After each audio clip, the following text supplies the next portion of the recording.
अस्सलाम वालेकुम नाजरीन, आप देख रहे हैं स्टेट क्राफ्ट और मैं हूं सैयद मुजम्मिल शाह।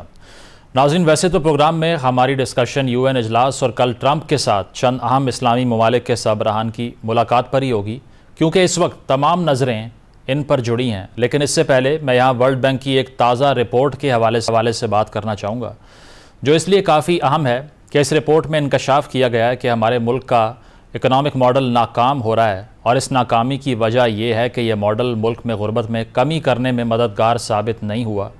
अब इस रिपोर्ट में जो मेजर पॉइंट्स डिस्कस किए गए हैं, इनके मुताबिक मुल्क में सन 2000 और 2002 के दरमियान कौमी गुर्बत की शरह 64.3% से कम होकर 18.3% पर आ गई थी, मगर 2020 से यह शरह बढ़ना शुरू हुई और माली साल 2024 से 25 के दरमियान तक ये 25.3% तक पहुँच चुकी है।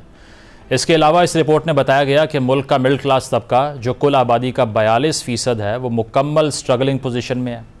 इसके लिए साफ़ पीने के पानी, सस्ती तवानाई और रिहाइश के इशूज़ हैं।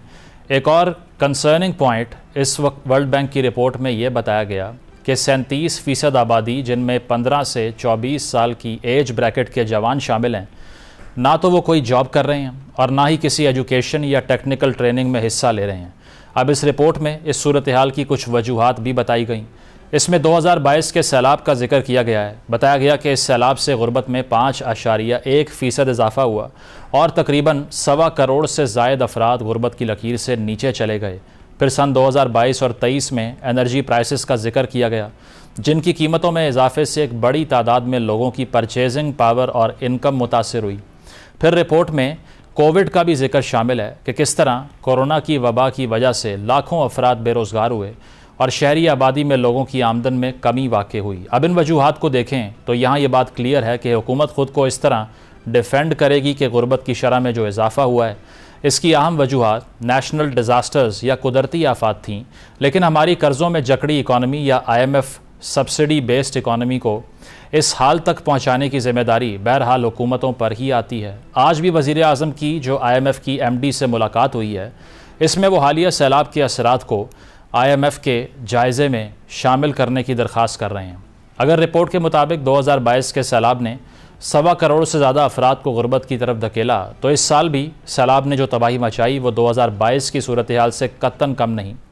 यूँ फ्यूचर प्रेडिक्शन भी कुछ अच्छी नहीं की जा सकती, लेकिन हुकूमत ख़ुद को इसलिए बरी-उज़्ज़िम्मा करार नहीं दे सकती क्योंकि इकॉनमी मैनेजमेंट में गवर्नेंस का फैक्टर भी सामने आता है, अखराजात का फैक्टर भी मौजूद है। वर्ल्ड बैंक की रिपोर्ट में भी जिन 3 इक़दामात की सिफारिश की गई है, इसमें स्ट्रेटेजिक सरमायाकारी, नेशनल सोशियो इकनॉमिक रजिस्ट्री को बेहतर करना और पॉलिसीज़ को रीस्ट्रक्चर करने की बात की गई है। अब हम अपने मेन डिस्कशन की तरफ आते हैं तो हमें अमेरिकी सदर डोनाल्ड ट्रंप के हवाले से 2 बड़ी डेवलपमेंट्स डिस्कशंस सामने आती हैं। एक तो इनका जनरल असम्बली से खिताब था, दूसरा उन्होंने इस्लामी ममालिक के सरबराहान से मुलाकात की, जिनमें पाकिस्तान भी शामिल था। इस मुलाकात के हवाले से कयास आराइयाँ की जा रही थीं कि इस मुलाकात में इजराइल हमास जंग के ख़ात्मे के हवाले से शायद किसी हिकमत अमली पर बात की जाए। अमरीकी सदर ट्रंप ख़ुद भी इसका इंदिया दे चुके थे, मगर ये मुलाकात जो तकरीबन 50 मिनट जारी रही, इस मुलाकात के बाद कई रहनुमा बग़ैर बातचीत के रवाना हो गए। लेकिन मीटिंग से पहले की गुफ्तगू में उन्होंने ये ज़रूर कहा कि अमरीका गज़ा जंग को किसी भी वक्त ख़त्म कर सकता है। इस तरह अगर हम UN इजलास में डोनाल्ड ट्रंप की तकरीर की बात करें तो ये कई लिहाज से गैर मामूली तकरीर थी। सदर ट्रंप UN पर काफ़ी तनकीद करते दिखाई दिए। उन्होंने UN को एक ऐसी लिफ्ट से तशबीह दी जो आधे रास्ते में रुक गई हो। UN के बारे में उन्होंने ये भी कहा कि इदारा अमन कायम करने की बजाय गैर कानूनी हिजरत की हौसला अफजाई करता है। फिर इनकी तकरीर में गज़ा के मामले में इनका फोकस इंसानी जानों के ज़ियाद से ज़्यादा इसराइली यरगमालियों की रिहाई पर था। उन्होंने हमास से मुतालबा किया कि वो तमाम ज़ेर हिरासत अफराद को एक ही वक्त में रिहा कर दें। इस तकरीर में उन्होंने 7 जंगें रुकवाने और इसके लिए ख़ुद को नोबेल प्राइज़ का हकदार ठहराने की भी बात कर दी। क्लाइमेट चेंज पर उन्होंने इंटरनेशनल कम्युनिटी को तनकीद का निशाना बनाया और क्लाइमेट चेंज को दुनिया की सबसे बड़ी फ्रॉड स्कीम करार दिया। अब सदर ट्रंप की तकरीर से तो यही मालूम होता है कि शायद इनका टेन्योर पूरा होने तक अक़वाम मुत्तहिदा के मुस्तक़बिल पर सवालिया निशान ही रहेगा। मगर ये नया वर्ल्ड ऑर्डर जो ख़ुसूसन डोनाल्ड ट्रंप की सदारत संभालने के बाद सामने आ रहा है, इसके क्या असरात होंगे, गज़ा के मामले पर क्या प्रेडिक्शन की जा सकती है, इन तमाम मौज़ूआत पर गुफ्तगू का आगाज़ करते हैं। हमारे साथ रज़ा रूमी साहब मौजूद हैं, सीनियर तज्ज़िया निगार हैं, और इसके अलावा डॉक्टर कामरान बुखारी ज्वाइन कर रहे हैं, सीनियर डायरेक्टर हैं new Lions institute for strategy and policy में। आप दोनों का बहुत बहुत शुक्रिया। कामरान साहब, आपसे आगाज़ करूँगा। डोनाल्ड ट्रंप की जो कल की स्पीच थी 56 मिनट की, उसमें शायद ही कोई क्रिटिसिज्म से बचा हो। इनफैक्ट UNO जिसके प्लेटफॉर्म से ये तकरीर हो रही थी, उसको भी उन्होंने क्रिटिसाइज़ किया। उन्होंने कहा कि ये एक्शनेबल बॉडी अब रही नहीं है और सिर्फ अल्फाज की हद तक महदूद हो चुकी है। कैसे देखते हैं स्पीच को? बड़ी अनकन्वेंशनल थी ये कहा जा रहा है, और जिस नौयत की बातें की गई इससे पहले किसी US प्रेसिडेंट ने की नहीं इस प्लेटफॉर्म पे। Would you agree? I do agree, लेकिन मैं आपको इसकी दो वजूहात बता सकता हूं। पहली बात तो ये है कि वो जो दौर था वर्ल्ड वॉर II के बाद, जिसमें यूनाइटेड नेशंस मार्ज़े वजूद में आया, और उसके बाद जो है अमेरिका की ये this was an instrument of American foreign policy to manage the world, तो वो जो है वो it has run its course. वो जो दौर है वो अब जो है वो इख्तिताम पा चुका है। अब हम एक नए दौर में हैं कि जहां पर वो जो old rules of the game है वो अप्लाई नहीं होते, और इस वजह से आई थिंक कि अमेरिका की सियासत में शिफ्ट आई है, क्योंकि दुनिया तब्दील हो चुकी है। जिन वजूहात, जिन मजबूरियों की वजह से अमेरिका जो है UN को भी तकवीत दे रहा था, इंटरनेशनल फाइनेंशियल इंस्टीट्यूशंस को भी दे रहा था, और अपना हैवी लिफ्टिंग कर रहा था सिक्योरिटी की, और even on the economic front. तो वो जो है वो दौर खत्म हो चुका है। उसकी जो है जो जरूरियात, जो ड्राइवर्स थे वो नहीं रहे। क्यों? क्योंकि अब यूरोप में भी खुशहाली है, मिडल ईस्ट में भी कदर खुशहाली है। अगर आप खलीजी ममालिक को देख लें, तुर्की को देख लें, और इसराइल को देख लें, इसके अलावा चीन उभर के एक ताकत के तौर पे सामने आ चुका, जो उस वक्त नहीं था। रशिया एक बहुत कमजोर रियासत हो चुकी है, जिसका मतलब हमने मुजाहिरा यूक्रेन की जंग में देख चुके हैं। तो ऐसे हालात में ये इस तरह की तकरीर करना जो है एक्सपेक्टेड है। फिर सदर डोनाल्ड ट्रंप जो हैं, ये भी याद रहे कि पहली बात तो ये। दूसरी बात है ऑन स्पीचेस। देखें, स्पीचेस और स्पीचेस, डोनाल्ड ट्रंप की तकरीर जो है वो मुनफरिद है अपने कंटेंट में, अपने स्टाइल में, अपने टोन में, लेकिन मजमूई तौर पे स्पीचेस से किसी पॉलिसी की अक्कासी नहीं मिलती। सदूर आते हैं, सरबराहान ममलिकत आते हैं और आके तकरीर करते हैं, हर साल ये होता है, लेकिन उसमें वो फिलॉसफी वैक्स करते हैं, कभी किसी पॉलिसी को तनकीद कर देते हैं, अपने मुल्क के मफादात को आगे लेके चलने की कोशिश करते हैं, लेकिन at the end they're just speeches. They're more public relationing, information operations कह लें उसको, जो हकीकी जो पॉलिसी की अक्कासी करती हैं। UN के जो जनरल असेंबली का जो सेशन होता है सालाना तौर पे, उसमें वो साइड लाइंस पे जो मीटिंग होती हैं, बायलैटरल, मल्टीलैटरल, छोटे ग्रुप में जो मीटिंग्स होती हैं, असल खेल वहां हो रहा होता है, ना कि तकरीरों में। लेकिन कामरान साहब, short question before I go to Raza साहब, जब उन्होंने ये कहा एनवायरनमेंट और क्लाइमेट चेंज के हवाले से, quote end quote greatest con job ever, इससे बड़ा धोखा ही कोई नहीं है, तो क्या इससे ये जाहिर नहीं होता कि दुनिया के सबसे ताकतवर मुल्क के जो सदर हैं वो कमिटमेंट ही शो नहीं करेंगे क्लाइमेट चेंज को लेकर? तो बचाएगा कौन फिर? जो प्रोटोकॉल्स हैं अगर उनसे विड्रॉ कर जाएंगे, अंडर फंडिंग का इशू आ जाएगा, तो ये तकरीर किसी हद तक मैनिफेस्ट तो करती है ना कि उनकी जो पॉलिसी होगी वो होगी क्या? जी, सही कह रहे हैं आप, लेकिन मैं फिर से कहूंगा कि ये बात तो वो पहले भी कर चुके हैं। जितनी बातें उन्होंने की थी वहां पे वो हम सुन चुके हैं, मुख्तलिफ जो है प्लेटफॉर्म से, मुख्तलिफ औकात में उन्होंने ये सारी बातें पहले भी की हुई हैं। मेरा कहने का मकसद ये है कि इस स्पीच को हम जो है ना ज्यादा अहमियत दे रहे हैं।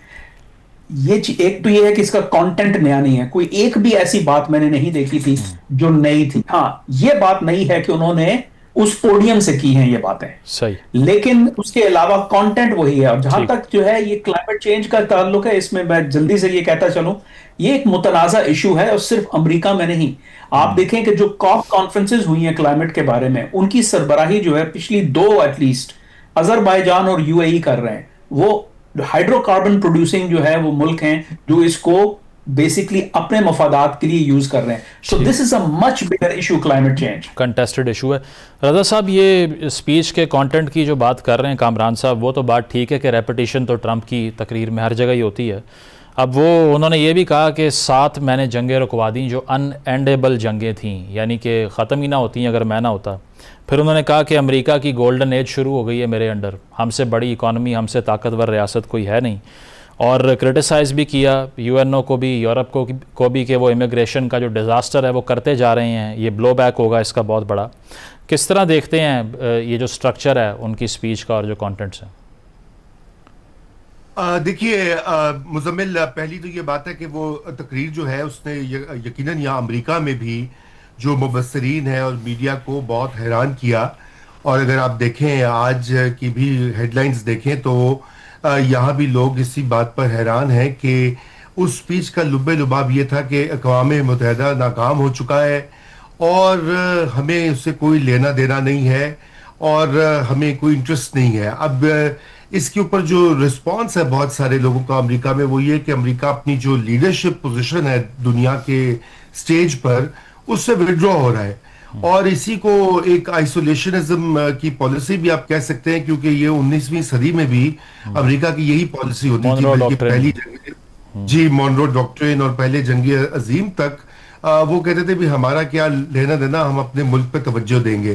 तो ये उसी की एक 21वीं सदी का वर्जन है। अगरचे कि ट्रंप साहब बार बार 7 जंगों का उन्होंने जिक्र किया और वो भी एक मुतनाज़ा बात है, क्योंकि किस हद तक वो इस पे इन जंग बंदियों पर असरअंदाज हुए या नहीं। लेकिन जो सबसे बड़ी इस वक्त कॉन्फ्लिक्ट है, जो गजा में जो कुछ हो रहा है वहां, तो वो बिल्कुल कामयाब नहीं हो सकती। रज़ा साहब आपकी तरफ आते हैं, आपके जो लिंक है उसमें इशू है इस पे। कामरान साहब जो बात कर रहे हैं, रज़ा साहब भी, कि फ़लस्तीन का जो मसला है, अब ये एक्सपेक्टेशन थी कि ये जो मुस्लिम रहनुमाओं से भी डोनाल्ड ट्रंप की मुलाकात होगी, इसमें कोई ना कोई शायद ब्रेक थ्रू हो जाए, क्योंकि ट्रंप बजाते ख़ुद ये कह रहे थे कि एक जॉइंट आर्मी जानी चाहिए ताकि इजरायली फ़ौजें वहाँ से इनखला कर सकें। तो नज़र तो उस तरह से वो नहीं आया एज़ पर एक्सपेक्टेशंस। देखिए, एक्सपेक्टेशन मेरी तो नहीं थी कि इसमें से कोई ऐसी चीज निकलेगी। इसमें से सिर्फ ये बात थी कि कोऑर्डिनेट करना है कि वो जो मुस्लिम फोर्सेस या अरब मुस्लिम कोalition फोर्स, जो टास्क फोर्स गजा की सिक्योरिटी के लिए जब जंगबंदी हो जाएगी तो उसकी तैयारी के लिए ये गुफ्तगू हुई थी। इस पे मेरा एक मजमून भी आया था मई के महीने में, जिसमें मैंने इसकी पेशन गोई की थी कि यहाँ पे जो है अगर IDF की ऑक्यूपेशन नहीं होगी, अमेरिका फोर्सेस नहीं डाल रहा, और सदर डोनाल्ड ट्रंप की स्ट्रेटजी ये है कि भाई खित्ते के स्टेक होल्डर जो हैं वो पेश हों इलाकाई सिक्योरिटी के लिए, तो और उनसे मुराद जो है सऊदी अरब और तुर्की है, तो फिर रैक कौन जाता है? रैक फिर और फिर हमने देखा ये जो स्ट्रेटेजिक जो है डिफेंस, म्यूचुअल डिफेंस अग्रीमेंट जो पाकिस्तान के साथ बना है जी, तो ये इससे जुड़ा हुआ है ये सिलसिला। ये उसकी एक कड़ी है कि अब चूंकि सऊदी अरब के पास तो मतलब उस तरह की पावर प्रोटेक्शन कैपेबिलिटीज नहीं है, तो उसको मुआवनत की जरूरत है, तो पाकिस्तान मुआवनत करेगा। तो आई थिंक के जो है this Arab Muslim force, the big thing जो कि हम जो कि डिस्कशन नहीं हो रहा, वो ये है कि अल्टीमेटली इनको इजराइल के साथ कोऑर्डिनेट करना है, क्योंकि गजा के बॉर्डर्स वो कंट्रोल करेंगे और अंदरूनी सिक्योरिटी ये टास्क फोर्स जो है संभालेगी। सही पॉइंट आ गया। रज़ा साहब आप कंटिन्यू कर लीजिए, आप पैलेस्टीन इशू की बात कर रहे थे कि उस पर तो कोई ब्रेक थ्रू सामने नहीं आया। जी, पैलेस्टाइन के ऊपर कोई ब्रेक थ्रू नहीं आया, बल्कि आप यूं समझिए कि अभी तो जो करारदाद पास हुई है फलस्तीनी रियासत को रिकग्नाइज करने की, उसके जवाब में तो इजराइल ने कहा वो वेस्ट बैंक को अनेक्स कर लेंगे। उसके बदले में ये भी प्लान उन्होंने कहा है, वो करते हैं कि नहीं करते मुझे नहीं मालूम, लेकिन ये कि ये तो और खतरनाक बात है। और ये बात तो अब वाजे हो चुकी है कि ये जो मामला है हमास का और हॉस्टेजेस का, ये तो एक बहाना है। खुद इजरायली मीडिया जो है, जो उसके समझदार लोग हैं इसराइल के अंदर, वो भी ये कह रहे हैं कि नेतन्याहू तो दिलचस्पी ही नहीं रखता कि किसी किस्म का कोई सीज फायर हो। वो ये चाहता है कि वो गजा से फलस्तीनियों को बाहर निकाल दे और वो जमीन जो है उसके ऊपर भी इसराइल का कब्जा हो जाए। अब इन हालात में आप देखिए कि ये एक ऐसा मसला है कि मुझे लगता है कि ट्रंप के भी काबू में नहीं है नेतन्याहू या इजराइल। जी रज़ा साहब, लेकिन ये बरतानिया की तरफ से, कनाडा, फ्रांस की तरफ से रिकग्नाइज़ किया जाना फ़लस्तीन को, ये भी सिर्फ एक सिंबॉलिक जेस्चर से बढ़ के कुछ नहीं है, या एक पहली कड़ी है प्रेशराइज करने की इजराइल को कि वहाँ पर जो वो कर रहे हैं, जो फ्री पास मिला हुआ है, वो अब मज़ीद कंटिन्यू नहीं हो सकता? देखिए मुजम्मिल, सिंबॉलिक तो बिल्कुल है और थोड़ा बहुत प्रेशर भी आ जाएगा, लेकिन इस वक्त जो जरूरत है वो ये जरूरत नहीं है कि आप फलस्तीन की रियासत को तस्लीम करें। आप इस वक्त जो वहां पे लोग मारे जा रहे हैं, 50-60 हजार लोग मारे गए हैं, उनमें से बहुत सारे बच्चे हैं, खवातीन है, सिविलियंस हैं, वहां पे दवाई नहीं, खाना नहीं, पानी नहीं, वहां पे किसी किस्म की फैसिलिटीज नहीं, अस्पतालों को बॉम्ब से उड़ा दिया गया है। तो इस वक्त बरतानिया, फ्रांस, कनाडा वो क्या हाँक रहे हैं? उनको ये चाहिए ना कि वो इजराइल के साथ अपने, या तो अगर वो सीरियस हैं तो वो इजराइल पे प्रेशर डालें कि वो फौरी तौर के ऊपर वहां पे सिविलियंस को बॉम्ब करना बंद करे। और अगर वो ये नहीं कर सकते तो फिर ये सारी बातें जो है ये बस सिंबॉलिक ही हैं। ये भी ज्यादा कोई रजा साहब, ये भी आयरॉनिक नहीं है कि फ्रांस और ब्रिटेन, जिन्होंने बहुत कलीदी किरदार अदा किया बेल्फर डिक्लेरेशन में, 1 सेंचुरी के बाद वो उसी स्टेट को कंडेम कर रहे हैं जिनको उन्होंने वहाँ पर सारा स्टेशन करने के लिए असिस्ट किया था, तो अब आकर वो हिस्टोरिकल मिस्टेक अपनी आपको लगता है एक्नॉलेज करते होंगे? देखिए, उन्होंने कोई ऐसी मिस्टेक तो एक्नॉलेज नहीं की, बल्कि ये तो आपने आयरनी कहा, ये तो एक ट्रेजेडी है और एक क्रिमिनल बिहेवियर है कि वो ये था कि मेरे कत्ल के बाद उसने जफा से तौबा, हाय उज़ूद पशमा का पशमा होना। तो कमाल है कि अब उनको फलस्तीनी रियासत का ख्याल आ गया है, जबकि ये सारा मसला ही इन्होंने गड़बड़ स्टार्ट की है। बट चलिए वो भी छोड़ दीजिए, तारीख जो अभी को जो कुछ हो रहा है वो उसके ऊपर जरूरत है मुजम्मिल के जो जितने टूल्स हैं उनको इस्तेमाल करके इसराइल को मना किया जाए। जी ठीक है। इस पे कामरान साहब, जो रजा साहब भी बात कर रहे हैं रिकग्निशन वाली, अब जो परमानेंट मेंबर्स हैं सिक्योरिटी काउंसिल के, उसमें तो गालिबन सिर्फ अमेरिका रह गया है जो कि नहीं रिकग्नाइज़ करता। तो क्या लगता है आपको कि कोई ऐसा वक्त आएगा, क्योंकि वेस्टर्न हेमिस्फेयर में दूसरी स्टेट्स तो आहिस्ता आहिस्ता कर रही हैं रिकग्नाइज़, बेशक इसकी एक अलामती अहमियत हो, लेकिन क्या अमेरिका भी प्रेशराइज हो सकता है इंटरनल पॉलिटिक्स की वजह से? या जो वाइट हाउस का बयान आया है कि ये तो हमास को गिफ्ट दे दिया है वेस्टर्न कंट्रीज़ ने रिकग्नाइज़ करके, उसी पर रहेंगे वो? समझने की यहाँ जरूरत है कि अगर हम ये जानना चाहते हैं कि अमेरिका क्या करेगा, तो हमें ये देखने की जरूरत है कि ये जिन ममालिक ने रिकग्नाइज किया तो क्यों किया, जिसमें कनाडा भी शामिल है, यूके भी शामिल है, ऑस्ट्रेलिया, पोर्चुगल, फ्रांस, और लोग भी शायद शामिल हो जाएं, जर्मनी भी एट सम पॉइंट आ जाए, इटली। लेकिन वो क्यों करेंगे ये? एक तो ये है कि उनकी डोमेस्टिक पॉलिटिकल कंपल्शंस हैं, तो दैट्स द ड्राइविंग फोर्स। ठीक है, तो वहां पे जो अंदरूनी हालात हैं वो ऐसे हैं कि वो मजबूर हैं, उनको ऊपर दबाव है कि भाई आप फलस्तीन के लिए, फलस्तीनियों के लिए कर क्या रहे हैं। अब वो कुछ कर तो सकते नहीं, मतलब जो है उनके पास उतना असर रसूख तो है नहीं कि वो जंग बंदी करा सकें। तो उन्होंने कहा अच्छा चलो हम ये कर देते हैं to get the satisfy the domestic base, जिसे कहते हैं, कुछ अरसे के लिए। दूसरी बात, वो उनका जो है जाहिर है एक आइडियोलॉजिकल नॉर्मेटिव भी कमिटमेंट है, मतलब फ्रीडम के लिए और ह्यूमन राइट्स के लिए और जस्टिस के लिए वगैरह वगैरह। तो वो भी चीज एक मतलब वो भी फैक्टर इस हिकमत अमली में कार फरमा है। ठीक। अच्छा, अब अमेरिका क्यों नहीं कर रहा? अमेरिका इसलिए नहीं कर रहा कि अमेरिका को पूरे खित्ते को मैनेज करना है, और अमेरिका जो है रिट्रेंच जरूर कर रहा है, लेकिन एक नया आर्किटेक्चर बना रहा है जिसमें उसको पैसे कम खर्च करने पड़े और उसको हैवी लिफ्टिंग कम करनी पड़े। मतलब डिसएंगेज नहीं कर रहा, सिर्फ रिट्रेंच कर रहा है।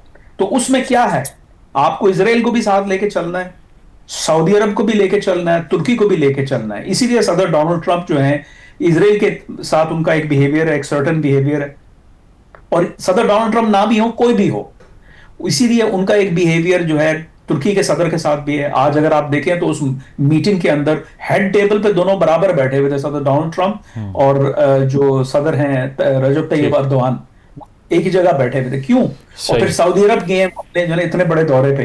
तो अमेरिका को बैलेंस करना, America recognition is doesn't solve any problem from an American point of view. Completely disengage नहीं कर रहे, सिर्फ जो फ्रेमवर्क है उसको तब्दील करें। रजा साहब, on the final note, I have the last minute, Bagram में दोबारा इंटरेस्ट कैसे डेवलप हो गया? 3.5 साल पहले छोड़कर गया अमेरिका उसको, और अब डोनाल्ड ट्रंप साहब कोट एंड कोट कह रहे हैं बैड थिंग्स कुड हैपन, अगर हमारी बात ना सुनी तो बैड थिंग्स क्या हो सकती हैं तालिबान के लिए?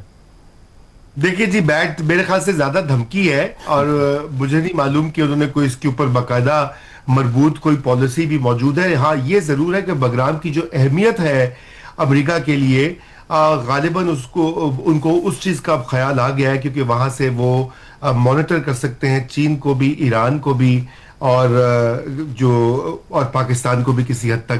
तो ये बात अगर आपको याद हो, जब सदर ट्रंप ने इक़्तिदार संभाला था तो अपनी पहली काबीना की मीटिंग के बाद भी उन्होंने बगराम का जिक्र किया था। ये उन्होंने नहीं कहा था कि हम वापस ले लेंगे, लेकिन वही जो एक वो रिमोर्स ऑफ लॉस जो होता है ना, कि आप कोई चीज जब आपसे चली जाए तो फिर आप उसको दुख होता है, तो उसका इजहार उन्होंने किया नहीं, था। लेकिन क्या वो तालिबान का आम ट्विस्ट करके ले सकते हैं इसको? क्योंकि अब वो सूरत हाल तो नहीं है कि अफगानिस्तान में जो जी चाहे वो कर लेंगे।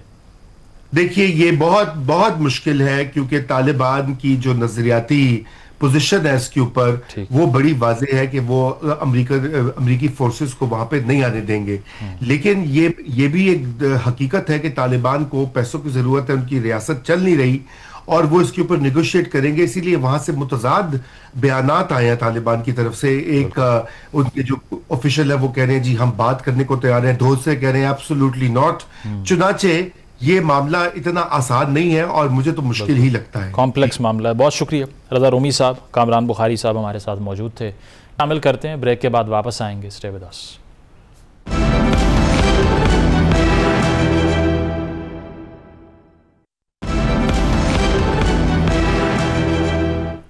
वेलकम बैक नाज़रीन। कहा जाता है कि एक जीत 1000 गलतियों पर पर्दा डाल देती है और हार कर इंसान अपनी गलतियों को सुधार लेता है। लेकिन अगर हम पाकिस्तान क्रिकेट टीम की बात करें तो कल के मैच में जीत ने गलतियों पर पर्दा तो शायद डाल दिया हो, लेकिन हम अपनी गलतियों से सीख नहीं रहे। कल सुपर 4 के एक अहम मैच में पाकिस्तान ने श्रीलंका को शिकस्त देकर फाइनल में पहुंचने की उम्मीदें तो बरकरार रखीं, लेकिन इस जीत के बावजूद टीम की ओवरऑल परफॉर्मेंस पर सवालात उठ रहे हैं। ख़ास तौर पर कप्तान सलमान अली आगा और साइम अयूब, जिनसे बहुत ज़्यादा तवक्कुआत रखी जा रही थी, मुसलसल नाकाम दिखाई देते हैं। कल के मैच में भी साइम अयूब सिर्फ 2 रन्स और सलमान आगा 5 रन्स बनाकर आउट हो गए। श्रीलंका ने पाकिस्तान को जीत के लिए 134 रन्स का जो हदफ दिया वो अबू धाबी की विकेट पर इतना मुश्किल नहीं था, लेकिन इसके बावजूद मैच के दौरान एक वक्त ऐसा भी आया जब पाकिस्तान के 4 टॉप ऑर्डर बैटर्स सिर्फ 57 रन्स पर पवेलियन लौट चुके थे। अगर हम सलमान अली आगा की कप्तानी पर बात करें तो हमारे ही शो में एक दिन पहले क्रिकेट एक्सपर्ट्स की यह राय थी कि सलमान अली आगा कप्तानी तो दूर, उनकी जगह टीम में भी नहीं बनती। अब कल पाकिस्तान और बांग्लादेश का एक और अहम मैच है जिसको सेमीफाइनल भी कहा जा रहा है, क्योंकि जो टीम मैच जीतेगी वो भारत के साथ फाइनल में मुकाबला करेगी। सवाल ये है कि अगर पाकिस्तान फाइनल में एक बार फिर भारत के सामने आता है तो टीम में क्या तब्दीलियाँ की जा सकती हैं जिसके नतीजे में पाकिस्तान एशिया कप का टाइटल अपने नाम कर सके, या इस टूर्नामेंट में पाकिस्तान भारत के ख़िलाफ़ अपनी शिकस्त की हैट्रिक मुकम्मल करेगा। इन तमाम मौज़ूआत पर गुफ्तगू का आगाज़ करते हैं। साबिक टेस्ट क्रिकेटर आमिर सुहेल साहब ज्वाइन कर रहे हैं। शुक्रिया आपके वक्त का आमिर साहब। कल की जो विक्ट्री थी ओवर श्रीलंका, उसने फ़ाइनल तक पहुंचने की उम्मीदें तो कम से कम हमारी जो है वो बरकरार रखी, लेकिन ये कन्विंसिंग लगी आपको? क्योंकि जितना स्ट्रगल किया हमारी बैटिंग लाइनअप ने, और अगर तो छठी विकेट की पार्टनरशिप ना होती तो शायद मज़ीद मुश्किल हो जाती। So would you say that it was a convincing victory somehow? देखिए, जो आपको through out this Asia cup में भी लगा या उससे पहले जो ट्राई नेशन जो आपने सीरीज जो है वो जीती, उसमें यह था कि बॉलिंग जो है वो आपको सरवाइव करवाती रही। लेकिन पिछले अगर आप इंडिया वाले मैच की बात करें तो पाकिस्तान के बैट्समैनों ने जो है थोड़ी सी जो है वो सही अप्रोच दिखाई। पिछले मैच में भी देखें ओपनर्स ने बड़ा अच्छा किया, मिडिल ऑर्डर में आप आके थोड़ा सा फंसे, लेकिन मोहम्मद नवाज जो है वो बड़े अरसे से पाकिस्तान के लिए नीचे से आके बड़े इंपॉर्टेंट रन्स कर रहे हैं, तो उन्होंने एक दफ़ा फिर पाकिस्तान को बचाया। मैं समझता हूँ कि आहिस्ता आहिस्ता टीम जो है वो थोड़ा सा रिदम में भी आ रही है और उनको अब पता चल रहा है कि कौन सी चीज़ें हमें इम्प्रूव करके अगर बड़े मैच में आना है तो हमें क्या अप्रोच के साथ आना होगा और क्या गलतियां हैं जिसको हमने दोहराना नहीं है। इस पे आमिर साहब, जो हमारा पावर प्ले के बाद का जो एक इंटरवल होता है, मतलब 7वें से लेके 15वें ओवर तक, इसमें एक तो विकेट्स इतनी लूज़ कर रहे हैं और दूसरा ये कि जो स्ट्राइक रेट है वो भी लोएस्ट है तमाम टीम्स में जो एशिया कप में खेल रही हैं। तो ये मिडिल ऑर्डर को कौन आकर फिर एंकर करेगा? क्योंकि सलमान आगा जो कि बजाते खुद कैप्टन हैं, अगर आप उनकी फॉर्म देखें तो उनसे रीड नहीं हो पा रहा। कल हसारंगा की जो बॉलिंग थी उस पर भी क्लूलेस थे वो भी, और साइम अयूब का भी आपने डिसमिसल देखा, रिपीटेड फेलियर्स होते जा रहे हैं उनके। तो यहाँ पर किसने रोल प्ले करना है? क्या चेंजेस किए जाएँ कि ये जो मिडिल ऑर्डर का इशू है ये रिजॉल्व हो सके? देखिए, सबसे पहले तो आपने खुद ही आंसर कर दिया कि जब विकेटें गिरेंगी तो ऑब्वियसली आपका स्ट्राइक रेट कम होगा, क्योंकि नया आने वाला बैट्समैन जो है थोड़ा सा प्रेशर फील करेगा, उससे दोबारा से इनिंग्स को सहारा देना है और आहिस्ता आहिस्ता इनिंग्स को आगे लेके चलना है। उसमें हम डॉट बॉल भी खेल जाते हैं और डॉट बॉल खेलने के बाद हम अपनी इनिंग्स को जब आगे नहीं बढ़ा पाते और फिर विकेट गिर जाती है तो फिर मुश्किल हो जाता है। आई थिंक जो करने की जरूरत है, जो आपने हाईलाइट किया कि हम लोग स्पिनर को पिक नहीं कर पा रहे, यही इंडिया के साथ प्रॉब्लम था, यही आपको जो है श्रीलंका के खिलाफ नजर आया। तो मैं समझता हूं कि बैटर्स को जो है बॉलर के हाथ को देखना है और दिमाग में यही सोच नहीं रखनी कि हमने चौके छक्के मार रहे हैं। गेंद को रीड करें, थोड़ा सा लेट खेलने की कोशिश करें तो सारी चीजें अपनी जगह के ऊपर आ जाएंगी और यही बैट्समैन जो है वो अच्छा खेलना शुरू कर देंगे। आई फील कि ये प्लेयर्स जो हैं वो प्रेशर फील कर रहे हैं, क्योंकि ये जब जिस अप्रोच के साथ आए और वो पिचेस जो हैं वो सूट नहीं कर रही थी, थोड़ा सा प्रेशर में आ गए, आउट हो गए एक दो दफा। तो आई थिंक थोड़ा सा कॉन्फिडेंस देने की जरूरत है, उनको ये बावर करवाना है कि अगर वो कोई टेक्निकल गलती कर रहे हैं तो उसको किस तरह अवॉइड करना है। तो मैं समझता हूं कि ये अगर क्विकली फिक्स हो जाता है तो पाकिस्तान ने जिस तरह 2 मैचेस लास्ट खेले हैं तो उम्मीद तो है कि ये फाइनल में भी आएंगे और फाइनल में आके जो है बेहतर परफॉर्मेंस देंगे इंडिया के खिलाफ, जिस तरह पहले 2 मैचेस में हुई है उससे बहुत ही भरपूर परफॉर्मेंस होगी। अच्छा, और मोहम्मद आमिर ने भी जिक्र किया हुसैन तलत की सिलेक्शन का। उन्होंने कहा कि अब परफॉर्म कर लिया हुसैन ने, तो आप बताएं कि ठीक सेलेक्ट हुए थे या नहीं। टॉन्ट किया उन्होंने ऑब्वियसली सार्केस्टिकली। अब इस पे इशू यहाँ पर यही होता है, जैसे हसन नवाज़ को हमने ड्रॉप किया, वो परफॉर्म भी कर रहे थे, इनकन्सिस्टेंसी का इशू था, लेकिन अब हुसैन तलत ने अगर आकर एक इनिंग खेल दी है तो उससे क्या इंटरप्रेट करें हम कि अब टीम इन्हीं को लेकर चलेगी और जो पहले के परफॉर्मर थे उनको भूल जाएंगे? क्योंकि कंसिस्टेंसी का जो इशू है वो तो तकरीबन तमाम प्लेयर्स में ही है। हारिस रऊफ़ की आप स्टैटिस्टिक्स अगर देख लें तो वो एक इनिंग में अच्छा परफॉर्म करते हैं लेकिन रन बहुत कंसीड कर जाते हैं, जो कल भी उनको इशू आया। देखिए, जब हारिस रऊफ की आप बात करेंगे, मैं आपके 2-3 क्वेश्चंस हैं एक ही क्वेश्चन में, उनको एड्रेस करता हूं वन बाय वन। जब आप टेयर अवे फास्ट बॉलर की बात करते हैं तो आप उनके साथ एक चीज एसोसिएट नहीं कर सकते कि वो इकोनॉमिकली गेंद करेंगे। जब आप जोर लगा रहे हैं, आप ऐसी विकेटों के ऊपर गेंद कर रहे हैं जहां पे आपको बहुत ज्यादा सपोर्ट नहीं मिल रही, तो आप ऑब्वियसली रन्स तो देंगे। अगर आप कल के श्रीलंका के फास्ट बॉलर देखें, चमीरा, उनको भी नवाज ने आखिरी ओवर में काफी ज्यादा जो है वो मार लगाई।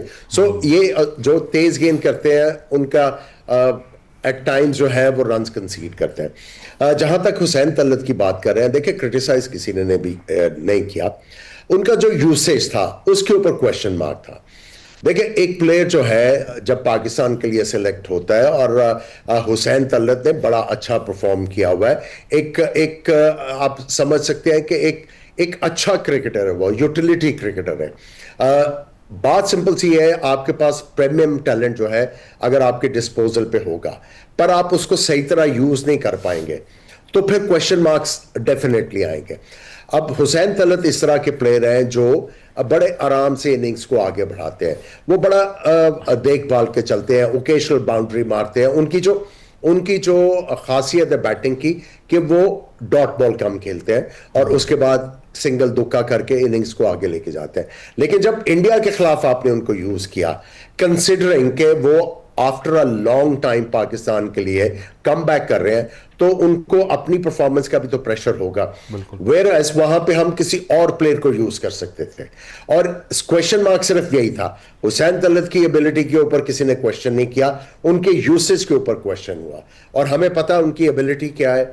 और ये जो आपके जो मैनेजमेंट होती है, उनको इस चीज का इतराक होना चाहिए कि जो प्लेयर है उसकी मैक्सिमम मोबिलिटी क्या है और हम इसको इसके कंफर्ट जोन में रखते हुए किस तरह इससे मैक्सिमम ले सकते हैं।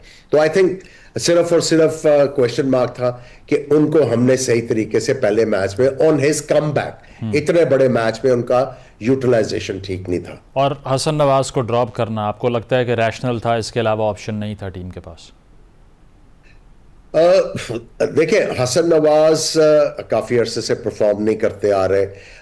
बिल्कुल क्वेश्चन मार्क था कि हसन नवाज अगर अच्छी बैटिंग नहीं कर पा रहे तो फिर उनको थोड़ी सी गाइडेंस मिलनी चाहिए थी कि क्या गलती कर रहे हैं, किस तरह जाके वो अपनी जो फॉर्म को वापस लेके आ सकते हैं, किस तरह वो जो है पाकिस्तान के लिए यूटिलिटी लेके आ सकते हैं।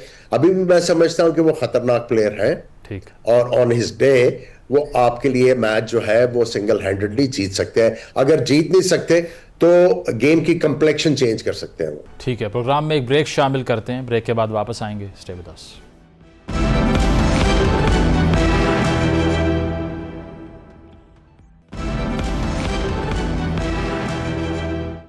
वेलकम बैक नाजरीन, पैनल हमारे साथ मौजूद है, डिस्कशन को कंटिन्यू करते हैं। साइम का as a left hander yourself, क्या इशू देख रहे हैं आप? एक स्पिन के अगेंस्ट तो कल तो वो बिल्कुल ही रीड नहीं कर पाए जो हसारंगा की जो डिलीवरी थी उसको, लेकिन रिपीटेड फेलियर्स की जो हमने बात की इससे पहले, बेशक विकेट तो वो लेते रहे, अब तो उनसे बॉल भी नहीं करवाया, और इसी तरह हमने नवाज़ को भी यूज़ नहीं किया बॉलिंग में। तो कल जो आपने साइम को देखा बैटिंग करते हुए या इससे पहले देखा है, क्या गलतियां करते जा रहे हैं रिपीटेडली जिसकी वजह से डिसमिसल हो रहे हैं?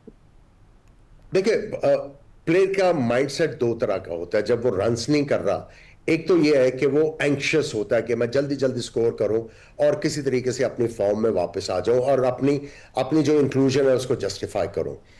दूसरा माइंडसेट ये होता है कि आपके बैक ऑफ द माइंड आपको एक चीज जो है वो आपके दिमाग में प्ले करती रहती है कि you are technically deficient, somehow आपकी टेक्निक में कोई फॉल्ट आया हुआ है जिसकी वजह से आप किसी वक्त भी आउट हो जाएंगे।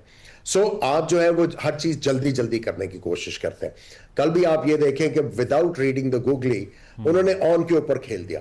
सो सबसे पहले जो काम होता है जब आउट ऑफ फॉर्म प्लेयर हो, आपने नॉट नेसेसरीली कि आपने बड़े बड़े शॉट मार के फॉर्म में वापस आना है। द आइडिया इज कि गेंद को आप लेट खेलो।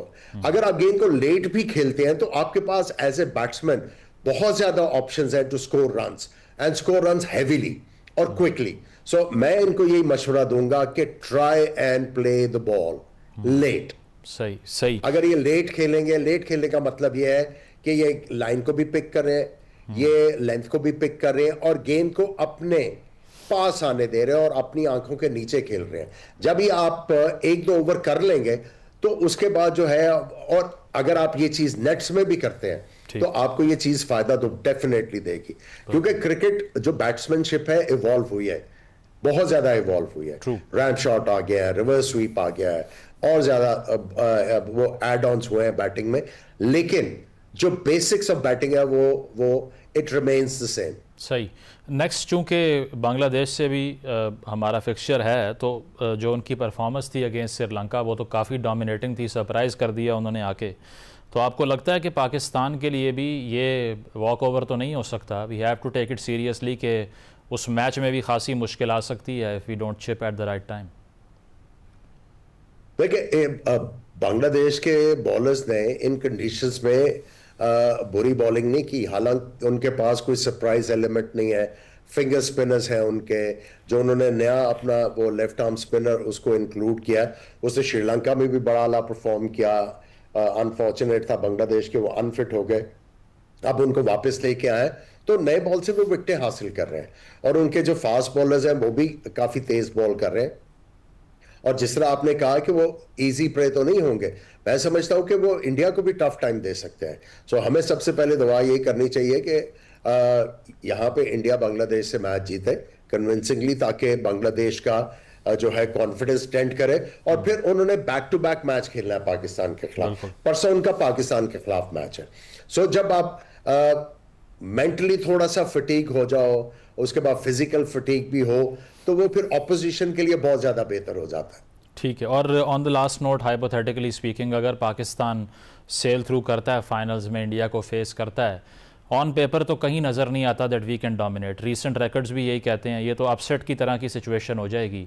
आपको लगता है कि कुछ ना कुछ सरप्राइजिंग होगा अगर पाकिस्तान जो है वो ये जो जिंक्स है इससे बाहर आ जाए? अदरवाइज़ सूर्या कुमार यादव तो कह रहे हैं कि राइवलरी कोई भी नहीं है, उसकी वजह है कि तमाम मैचेस वन साइडेड होते हैं, तो इस सिचुएशन में राइवलरी तो आप इसको नहीं कह सकते। देखिए, बात यह है कि राइवलरी तो है, शायद उन्होंने कंसिस्टेंटली जीता इसलिए इसको डाउन साइड कर रहे हैं।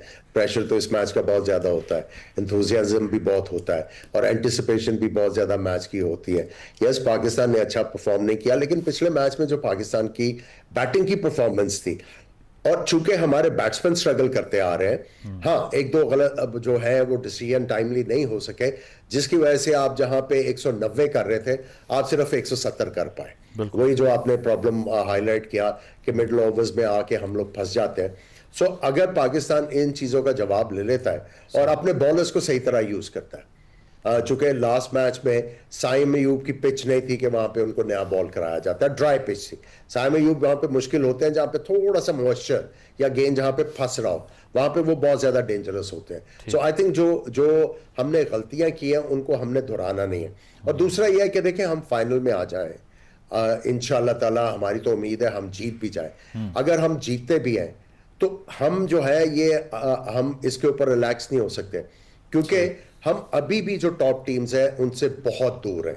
बिल्कुल, वो अगर आप इंटरनेशनल जिसको वर्ल्ड बीटर्स कहते हैं उसके तो करीब भी नहीं है। हाँ जी, हमें वो बनने के लिए बड़ी होलिस्टिक अप्रोच क्रिकेट बोर्ड को लेके आनी पड़ेगी और अपना थोड़ा सा जो थिंकिंग है उसको हमें जो है एडजस्ट करना है। और मॉडर्न जो डिमांड है, कंटेम्प्रेरी डिमांड क्रिकेट की है, बिल्कुल हमने वो अडेप्ट करने की कोशिश करनी है। और एट द सेम टाइम जो बेसिक्स ऑफ द गेम है उनसे हमने मूव अवे नहीं करना। अगर ये हम लोग होलिस्टिक अप्रोच के साथ जाते हैं इसको मिक्स करके, तो हमारा जो फासला है उसको तय करने के चांसेस हैं। मतलब वीक लिंक्स जो हैं वो अपने ख़त्म करने पड़ेंगे। बहुत शुक्रिया, आमिर सुहेल साहब हमारे साथ मौजूद थे। नाज़रीन, प्रोग्राम में आपने मुलाहिज़ा किया, फीडबैक ज़रूर दीजिएगा। इजाज़त दीजिए, अल्लाह हाफ़िज़।